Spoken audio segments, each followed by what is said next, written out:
여러분, 스스로에게 한번 물어보세요. 당신은 얼마짜리 가치를 지닌 사람인가요? 보통 사람들은 자신의 연봉이나 통장 잔고를 보고 그 가치를 매깁니다. 그리고 생각하죠. 내가 돈을 더 많이 벌면 그때 당당해지겠다고요. 저는 지금 테헤란로 한복판 스타트업 투자 유치 현장에 나와 있습니다. 이곳엔 수백 개의 아이디어가 오가지만 결국 수표를 손에 쥐는 사람은 따로 있습니다. 흥미로운 건 투자자들이 가장 먼저 보는 게 수익 모델도 시장 분석도 아니라는 겁니다. 발표자의 눈빛과 확신입니다. 아무리 완벽한 사업 계획서를 들고 와도 발표자가 주눅 들어 있으면 단칼에 거절당합니다. 반면 재무제표는 엉성해도 무조건 된다는 압도적인 기세를 내뿜는 사람은 수십억을 끌어냅니다. 왜일까요? 오늘 제가 여러분의 이 고정관념을 완전히 박살내러 왔습니다. 자본주의 시장에서 가장 고평가받는 자산은 실력이 아니라 바로 근거 없는 자신감입니다. 누군가는 뻔뻔하다고 비난할지 모릅니다. 하지만 경제학자들은 압니다.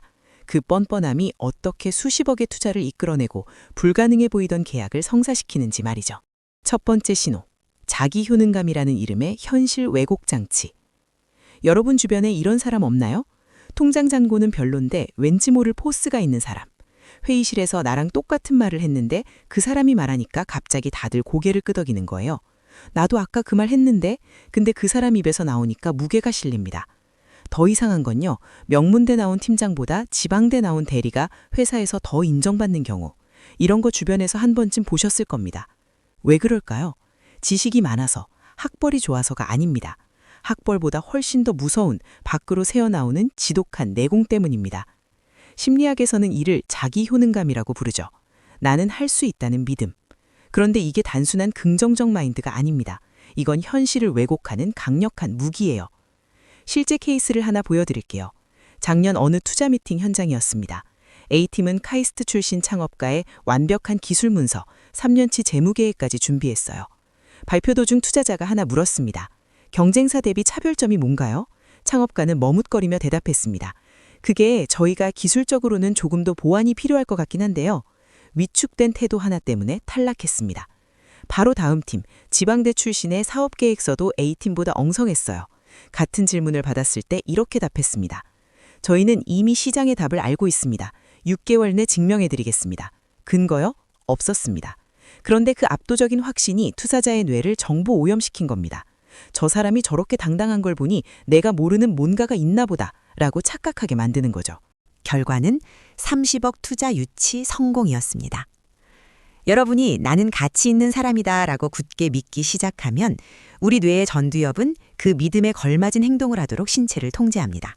목소리 톤이 바뀌고 시선 처리가 당당해지며 협상 테이블에서 주도권을 잡게 되죠.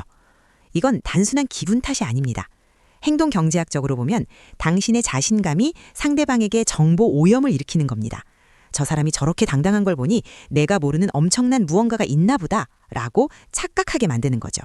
결국 당신의 확신이 타인의 평가를 바꾸고 그것이 곧 당신의 경제적 몸값으로 직결되는 겁니다. 심리학의 고전이라 불리는 피그말리온 효과를 아실 겁니다.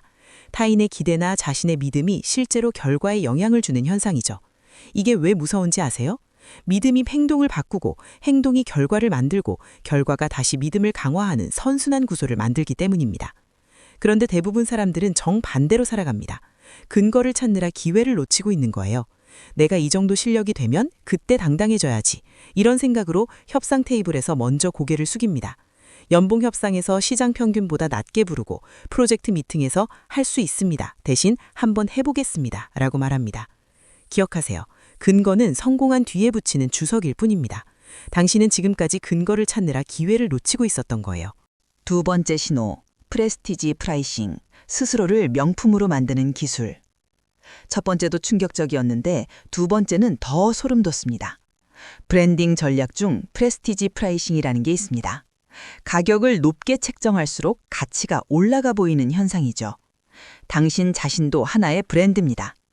백화점 명품 매장을 한번 생각해 보세요. 똑같은 가죽 가방인데 10만 원짜리는 아무도 안 보고 1000만 원짜리는 줄 서서 삽니다. 왜일까요? 재료의 차이? 디자인의 차이? 물론 그것도 있겠죠. 하지만 가장 큰 차이는 가격표입니다. 인간의 뇌는 가격이 곧 가치라고 착각하도록 설계되어 있거든요. 만약 당신이 스스로를 헐값에 내놓으면 세상은 당신을 세일 품목으로 대합니다. 연봉 협상에서 사업 미팅에서 먼저 굽히고 들어가는 행위는 당신의 자산 가치를 스스로 깎아먹는 최악의 경제적 선택입니다. 실제 사례를 보여드리겠습니다. 같은 업계에 비슷한 경력의 두 사람이 있었습니다. A씨는 면접에서 희망 연봉을 물었을 때 이렇게 답했어요. 시장 평균이 5천 정도라고 들었는데 저는 4,500만 원 정도면 괜찮을 것 같습니다. 인사 담당자는 속으로 생각했습니다. 아, 이 사람 자신감이 없네. 4천으로 제안해도 되겠다. 결과는 연봉 4천만 원 제안이었습니다. B씨는 같은 질문에 이렇게 답했습니다. 제 시장 가치는 7천만 원입니다. 3개월 내 그 이상의 성과를 증명하겠습니다. 인사 담당자는 당황했어요. 뭔가 있나? 저렇게 당당한 걸 보니 다른 곳에서도 오퍼 받았나? 결과는 연봉 6,500만 원의 성과급까지 제안받았습니다. 실력 차이가 있었을까요? 거의 없었습니다. 차이는 단 하나, 자기 자신을 어떤 가격표에 붙였느냐였어요. A씨는 스스로를 할인 매장에 내놓았고 B씨는 스스로를 명품 매장에 진열한 겁니다. 특히 한국 사회에서 이게 더 치명적인데요. 우리는 겸손이 미덕이라고 배웠잖아요. 제가 뭐 별거 아닙니다. 이렇게 말하는 게 예의라고 배웠어요. 그런데 비즈니스 세계에서 이건 자살 행위입니다. 여러분이 먼저 굽히고 들어가는 순간 상대방은 이 사람은 이 정도 대우면 되겠구나 라고 판단합니다. 성공한 사람들은 말합니다. Fake it till you make it. 즉, 될 때까지 된 것처럼 행동하라는 거죠. 뇌과학적으로 보면 이건 뇌의 예측 오류를 이용하는 겁니다. 이미 성공한 사람처럼 행동할 때 뇌는 그 괴리를 메우기 위해 당신의 성과를 폭발적으로 끌어올립니다. 그런데 여기서 오해하면 안 되는 게 있습니다. 이건 거만함이 아니에요. 이건 자신의 가능성에 대한 가장 정직한 예의입니다. 당신은 이미 충분히 훌륭하고 더 높은 대우를 받을 자격이 있습니다. 그런데 스스로가 그걸 먼저 부정하고 있었던 거예요. 자신감에 투자하는 것은 그 어떤 주식보다 높은 배당을 약속하는 최고의 재테크입니다. 당신이 당신을 최고라고 믿을 때 비로소 세상은 당신에게 최고가를 지불할 준비를 마칩니다. 세 번째 신호, 파워 포징, 몸이 먼저 뇌를 속이는 기술. 여기까지도 충격적이었는데 세 번째 신호는 더 실용적입니다. 오늘 당장 써먹을 수 있는 기술이거든요. 바로 파워 포징입니다. 중요한 미팅 2분 전을 상상해 보세요. 화장실에 들어갑니다. 거울 앞에 서서 팔다리를 크게 벌리고 당당한 자세를 취하는 겁니다. 슈퍼맨처럼요. 이상하게 들리죠? 근데 이게 과학입니다. 하버드 심리학 연구 결과에 따르면 이 자세를 단 2분만 유지해도 테스토스테론 수치가 20% 상승하고 스트레스 호르몬인 코르티솔이 25% 감소합니다.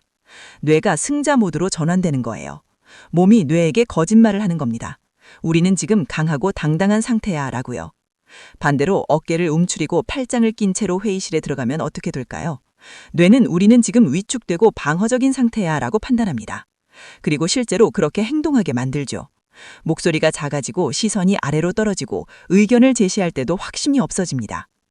이게 무서운 게 뭔지 아세요?